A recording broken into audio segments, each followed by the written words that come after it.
көршілер, ел көгерер. Еңбекпен жарайсыздар балалар. Енді еңбек орысшасы қалай екен? Труд, ағылшыншасы? Вот, жарайсыздар. Дұрыс айтасыздар. Адамдар неге еңбек етеді? Бүгінгі сабағымыздың мақсаты өз отбасының құндылықтарын анықтау, тұлғаның отбасының, қоғам мен мемлекеттің дамуындағы адал еңбектің рөлін түсіндіру. Біздің ең адал досымыз. Олар бізді қаншама жыл өсіріп бағып баққан. Ал содан кейін бізден түрлі құрал-саймандар жасап, өз қажеттеріне жаратады. Деді жасшылықты. Біз шынымен де адамдарға пайдалы екенбіз ғой, ата. Біздің оларға тағы қандай көмегіміз тиер? Адамдар бізден түрлі құрал-жабдықтар мен жиһаздар жасайды. Мысалы, орындық, үстел, шкаф, диван және тағы басқа. Емен ағашымен шыбықтардың әңгімесі туралы не түсіндік? Кім айтады? Ал заңғар. Адамдар өсімдіктерді егіп, олардан жиһаздар жасайды. Жиһаздар жасайды екен. Нұрислам? Өздерінің үйлерін жылытады ағаштан. Дұрыс. Өздеріне керек заттар жасайды. Керек заттарды жасайды екен. Дұрыс. Өздеріне қағаз бен жасайды және парта жасайды. Жиһаздар жасайды екен, е? Дұрыс айтасыңдар. Нұргелді? Ағаштан сауыт-саймандар адамдарға керек заттар жасайды.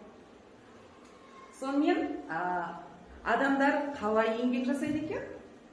Адал еңбек жасайды. Дұрыс айтасыздар. Адамдар адал еңбекпен өздеріне керек заттарын жасайды. Медуза деп аталады. Қазір мен сіздерге мынандай парақша таратып шығамын. Осы жерге менің отбасымдағы еңбек бірінші топқа мына медузаның аяқтарына жазып шығамыз. Еңбек деген сөздің мағынасын қалай түсінеміз? Отбасында өзіңнің атқаратын міндеттерін қандай? Сол туралы жазамыз. Және сенің ата-анаң қандай жұмыс істейді? Ата-анамыз қандай жұмыс істейді? Сол туралы жазып шығамыз. Екінші топ. Еңбек түрлері. Сенің оқуың еңбектің қай түріне жатады? Үй шаруасын, көмектесу еңбектің қай түріне жатады? Және айырмашылықтары қандай? Жазып шығамыз.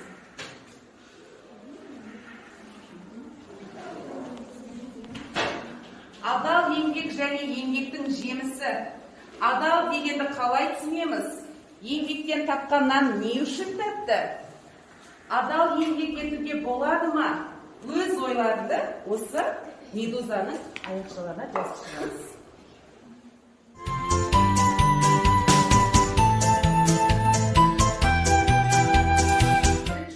Менің отбасындағы еңбек. Отбасында қандай еңбек етеміз? Ата-анаңа көмектесу, анаңа көмектесу және не істейміз? сабақ. Еңбек түрлері. Балалар, қандай еңбек түрлері бар екен? Ой еңбегімен дене. Ал дене еңбегіне не жатады екен? Дене еңбегіне жұмыс істеу. Өте тамаша. Стоп. Адал еңбек және еңбектің жемісі. Адал дегенді қалай түсінеміз? Сол өтірік айтпау, ұрлық жасамау. Өте тамаша балалар.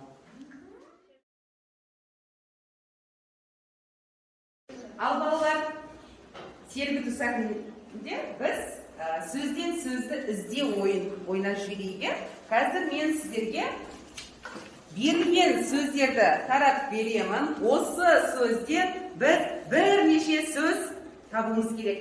Кім қай топ ең көп сөз шығарады, сол топ жеңімпаз атанады.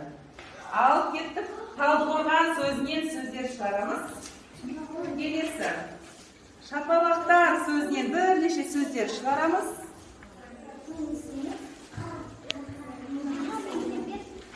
келесі трансформатор сөзінен бірнеше сөздер шығарамыз. Ал кет балалар.